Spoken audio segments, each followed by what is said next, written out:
Story: Why the Sun and the Moon Live in the Sky. Many years ago, the sun and water were great friends, and both lived on the earth together.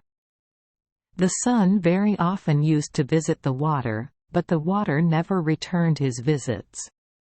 At last the sun asked the water why it was that he never came to see him in his house. The water replied that the sun's house was not big enough, and that if he came with his people he would drive the sun out. He then said, "If you wish me to visit you, you must build a very large compound. But I warn you that it will have to be a tremendous place, as my people are very numerous, and take up a lot of room." The sun promised to build a very big compound, and soon afterwards he returned home to his wife, the moon, who greeted him with a broad smile when he opened the door.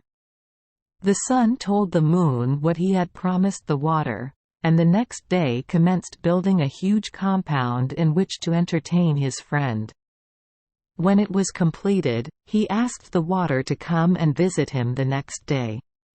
When the water arrived, he called out to the sun, and asked him whether it would be safe for him to enter, and the sun answered, "Yes, come in, my friend." The water then began to flow in, accompanied by the fish and all the water animals. Very soon the water was knee-deep, so he asked the sun if it was still safe, and the sun again said, "Yes," so more water came in. When the water was level with the top of a man's head, the water said to the sun, "Do you want more of my people to come?"